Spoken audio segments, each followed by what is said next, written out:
Hello friends, data structure सीखने की इस सीरीज में आज हम देख रहे हैं एप्लीकेशंस ऑफ स्टैक। तो स्टैक के एप्लीकेशन के अंदर तीन चीजें हैं। एक है रिकर्जन, सेकंड है infix to postfix conversion and third है टावर ऑफ हेनरी, जिसमें से आज हम रिकर्जन के बारे में डिस्कस करेंगे। अभी हमने जब से डेटा स्ट्रक्चर की सीरीज पढ़ना स्टार्ट किया है तब से सारे प्रोग्राम्स हमने सी लैंग्वेज की मदद से इंप्लीमेंट किए हैं और हर एक प्रोग्राम के अंदर हमने जनरली फंक्शन का यूज किया है। अभी जब भी हम फंक्शन का यूज करते हैं तब तीन चीजें इंपॉर्टेंट है। एक function declaration, second function definition and third function calling. तो हमने जितने भी प्रोग्राम किए हैं उसके अंदर फंक्शन का कॉल हमने मेन के अंदर से किया है। अभी वही फंक्शन कॉल हम खुद फंक्शन के अंदर से करें तो उसको हम रिकर्जन बोलते हैं।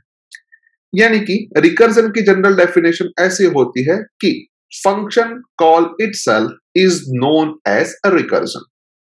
तो लेट अस से हम एक एग्जांपल के द्वारा रिकर्जन समझते हैं। तो यहां पे फंक्शन का नाम है फन और उसी के अंदर हमने फंक्शन को कॉल किया है,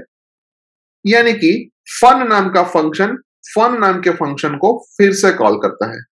तो इसी चीज को हम रिकर्जन बोलते हैं। अभी मेन के अंदर हम देखें तो मेन के अंदर भी हमने फन नाम के फंक्शन को कॉल किया है, लेकिन वो रिकर्जन का एग्जांपल नहीं है क्योंकि यहां पे कॉलिंग फंक्शन मेन है और जो हमने फंक्शन को कॉल किया है वो फन है। अभी नेचुरली हमारे माइंड में वो क्वेश्चन आता है कि रिकर्जन कैसे स्टैक की एप्लीकेशन हो जाती है। तो इसी फंक्शन का हम एग्जीक्यूशन देखना चाहे तो हमारा एग्जीक्यूशन मेन फंक्शन से स्टार्ट होगा, यानी मेन नाम का फंक्शन मेमोरी के अंदर है। मेन नाम का फंक्शन फन और उसके अंदर आर्गुमेंट के तौर पे 3 रखकर हम कॉल करते हैं, यानी कि मेन का एग्जीक्यूशन अभी स्टार्ट है और फन जिसके अंदर आर्गुमेंट के तौर पे 3 हो वो कॉल होता है। अभी जब हम फन नाम के फंक्शन को कॉल करते हैं तब मेन का एग्जीक्यूशन थोड़ी देर के लिए स्टॉप हो जाता है और हम यहाँ पे फंक्शन के अंदर आ जाते हैं जहां पे ये 3 n को मिल जाता है, यानी अभी n की वैल्यू 3 है। तो हम चेक करते हैं कि n की वैल्यू 1 नहीं है, जो कि सही है, यानी हम इफ ब्लॉक के अंदर जाएंगे जहां पे हमने फिर से फन नाम के फंक्शन को कॉल किया है और उस वक्त हमने उसके पैरामीटर के तौर पे n-1 पास किया है। अभी n की वैल्यू 3 होने की वजह से हम इसके अंदर 2 पास करते हैं, यानी कि fun3 का एग्जीक्यूशन थोड़ी देर के लिए स्टॉप हो जाएगा और हम फिर से फन नाम के फंक्शन के अंदर आएंगे जहां पे n की वैल्यू अब 2 हो जाएगी।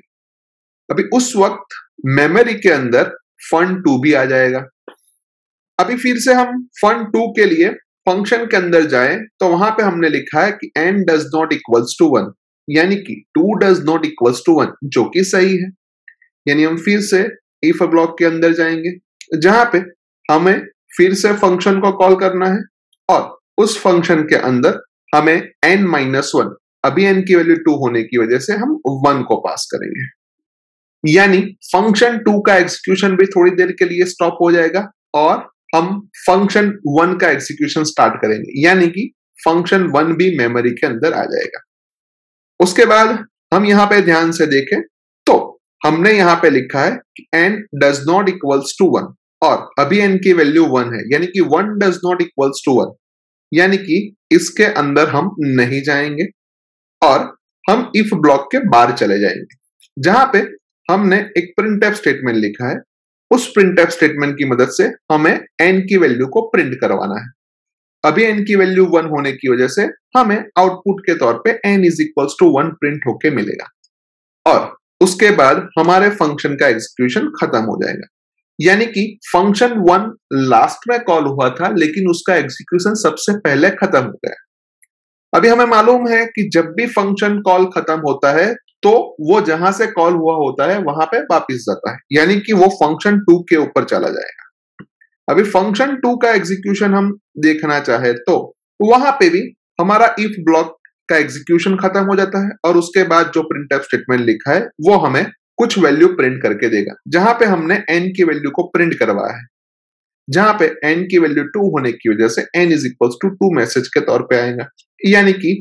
फंक्शन 2 का एग्जीक्यूशन भी खत्म हो जाएगा और वो जहां से कॉल हुआ है वहां पे वापस जाएगा, यानी कि फंक्शन 3 के ऊपर जाएगा। जब फंक्शन 3 के ऊपर वो जाएगा उस वक्त वो भी इफ स्टेटमेंट के अंदर है, यानी कि फंक्शन 3 का एग्जीक्यूशन खत्म हो जाने के बाद हमारा इफ ब्लॉक का एग्जीक्यूशन खत्म हो जाता है और हम प्रिंटफ फंक्शन के ऊपर जाते हैं, जहां पे हमने लिखा है कि n is equals to %d और n की वैल्यू प्रिंट करवाई है, यानी कि अब n की वैल्यू 3 होने की वजह से n is equals to 3 print होके हमें मिलेगा। यानी फंक्शन 1 के लिए हमारा एग्जीक्यूशन खत्म हुआ, फंक्शन 2 के लिए भी हमारा एग्जीक्यूशन खत्म हुआ, फंक्शन 3 के लिए भी हमारा एग्जीक्यूशन खत्म हुआ और उसके बाद हम मेन के अंदर चले जाएंगे, जहां पे फंक्शन 3 का एग्जीक्यूशन खत्म हो जाने के बाद हमने लिखा है कि इनसाइड मेन, जो कि हमें आउटपुट के तौर पे मिलेगा। यानी कि हम ऐसा कह सकते हैं कि मेन सबसे पहले कॉल हुआ था लेकिन उसका एग्जीक्यूशन सबसे लास्ट में खत्म हुआ, जबकि फंक्शन 1 सबसे लास्ट में कॉल हुआ था लेकिन उसका एग्जीक्यूशन सबसे पहले खत्म हुआ। और स्टैक भी कुछ ऐसे ही वर्क करता है, यानी कि हम ऐसा कह सकते हैं कि रिकर्जन और कुछ नहीं है लेकिन हमारी स्टैक की एक एप्लीकेशन है। नाउ रिकर्जन के और एग्जांपल देखें तो हमें किसी भी नंबर का फैक्टोरियल फाइंड करना है तो हम कैसे फाइंड कर सकते हैं? तो लेट्स से 5 फैक्टोरियल और कुछ नहीं है लेकिन 5 इंटू 4 इंटू 3 इंटू 2 इंटू 1 है, और अगर हम उसके लिए एक फैक्ट नाम का फंक्शन बनाए तो फैक्ट नाम के फंक्शन के अंदर हम 5 पास करेंगे क्योंकि हमें 5 का फैक्टोरियल फाइंड करना है। नाउ अगर हम 4 इंटू 3 इंटू 2 इंटू 1 देखना चाहे तो वो और कुछ नहीं है लेकिन 4 फैक्टोरियल है, यानी कि हम ऐसा कह सकते हैं कि ये और कुछ नहीं है लेकिन 5 इंटू 4 फैक्टोरियल है। सेम चीज 4 factorial means 4 into 3 into 2 into 1, यानी कि अगर हम 4 को एज इट इज रहने दे तो 3 इंटू 2 इंटू 1 और कुछ नहीं है लेकिन 3 फैक्टोरियल है, यानी कि हम ऐसा बोल सकते हैं कि ये और कुछ नहीं है लेकिन 4 इंटू फैक्टोरियल ऑफ 3 है। Now 3 factorial means 3 into 2 into 1, यानी अगर हम 2 इंटू 1 को लिखना चाहे तो वो और कुछ नहीं है लेकिन 2 फैक्टोरियल है, यानी कि हम इसको बोल सकते हैं कि ये और कुछ नहीं है लेकिन 3 इंटू फैक्टोरियल ऑफ 2 है। नाउ 2 फैक्टोरियल और कुछ नहीं है लेकिन 2 इंटू 1 है, और 1 और कुछ नहीं है लेकिन 1 फैक्टोरियल है, यानी कि हम इसको ऐसा बोल सकते हैं कि 2 इंटू फैक्टोरियल ऑफ 1। लास्ट में 1 फैक्टोरियल और कुछ नहीं है लेकिन 1 इंटू 0 फैक्टोरियल है,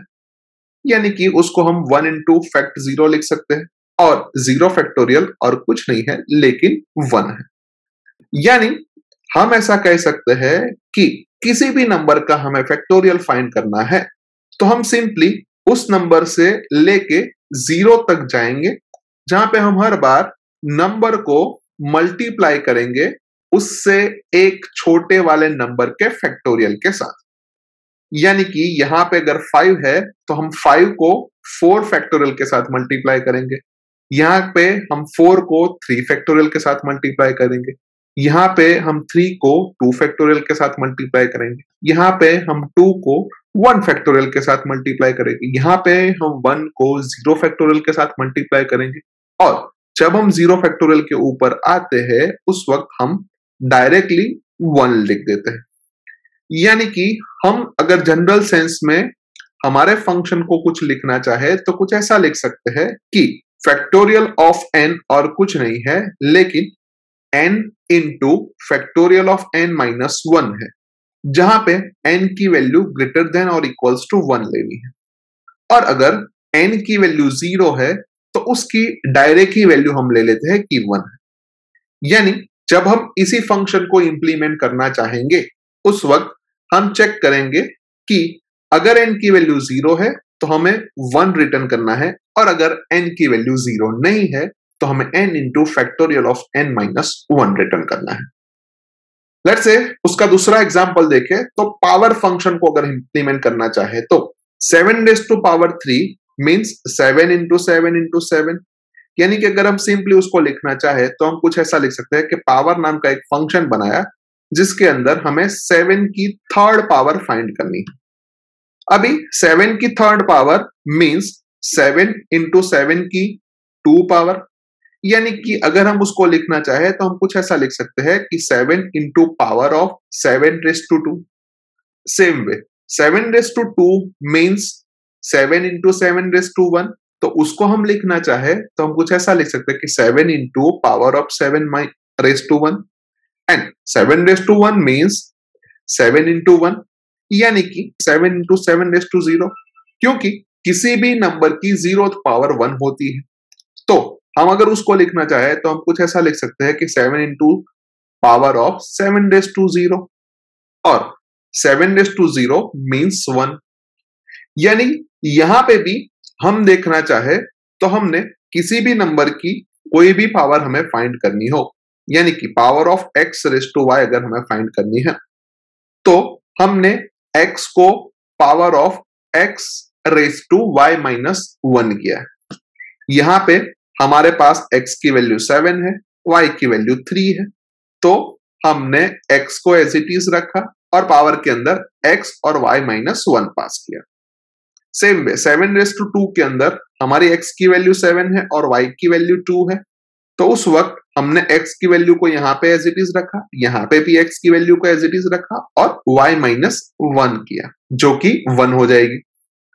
यहां पे हमारे पास x की वैल्यू 7 है, y की वैल्यू 1 है, यानी कि यहां पे हमने x को एज इट इज रखा, यहां पे भी हमने x को एज इट इज रखा और y माइनस 1 यानी कि 0 रखा,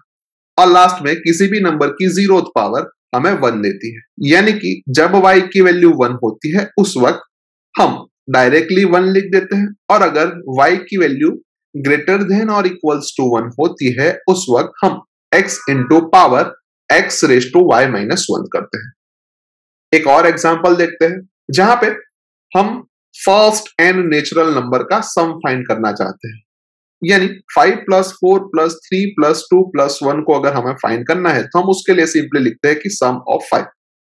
और अगर सम ऑफ 5 को हम दूसरी तरीके से लिखना चाहे तो कुछ ऐसा लिख सकते हैं कि 5 प्लस 4 प्लस 3 प्लस 2 प्लस 1 और 4 प्लस 3 प्लस 2 प्लस 1 और कुछ नहीं है, लेकिन उसको हम सम ऑफ 4 भी लिख सकते हैं क्योंकि वो फर्स्ट 4 नेचुरल नंबर का सम है। सेम वे सम ऑफ 4 के लिए हम 4 प्लस सम ऑफ 3 लिख सकते हैं। सेम वे सम ऑफ 3 को हम 3 प्लस सम ऑफ 2 लिख सकते हैं। सम ऑफ 2 को हम 2 प्लस सम ऑफ 1 लिख सकते हैं। सम ऑफ 1 को हम 1 प्लस सम ऑफ 0 लिख सकते हैं और सम ऑफ 0 को हम सिंपली ऐसा लिख सकते हैं कि 0, यानी कि हम ऐसा बोल सकते हैं कि किसी भी नंबर का अगर हमें सम फाइंड करना है तो वो और कुछ नहीं है लेकिन वो नंबर खुद और उससे एक छोटे नंबर तक सारे नेचुरल नंबर का सम। तो वही चीज हमने यहाँ पे लिखी है कि अगर हमें सम ऑफ n फाइंड करना है तो वो और कुछ नहीं है लेकिन n plus sum of n minus 1 है, जहां पे n की वैल्यू ग्रेटर देन और इक्वल्स टू 1 है, यानी कि हम यहाँ पे देख सकते हैं कि जब तक n की value greater than equals to 1 है तब तक हमने इसी फॉर्मूला को फॉलो किया है, जहां पे ये 1 यानी कि हमारा n, ये 1 यानी कि हमारा n और ये 0 यानी कि हमारा n माइनस 1, और वही तरीका हमने सारे स्टेप्स के अंदर किया है। और लास्ट में जब n की वैल्यू 0 होती है उस वक्त हमने सिंपल 0 लिख दिया है, यानी इसको भी हम इफ एल्स ब्लॉक के अंदर लिख सकते हैं कि अगर n की वैल्यू 0 है तो हमें 0 रिटर्न करना है, और अगर n की वैल्यू 0 नहीं है तो हमें n plus sum of n minus 1 को रिटर्न करना है। आगे के केस में भी ऐसा ही है कि अगर y की वैल्यू 0 है तब हमें रिटर्न 1 करना है, अदरवाइज हमें x into power x raise to y minus 1 को रिटर्न करना है। सो आई होप कि आपको रिकर्जन के अंदर अच्छी तरीके से समझ आ चुकी होगी। नेक्स्ट वीडियो के अंदर हम ये सारे प्रोग्राम्स को इंप्लीमेंट करके देखेंगे कि वो हमने जो फॉर्मूला डिराइव करा है उसके ऊपर वर्क करता है कि नहीं। Thank you very much.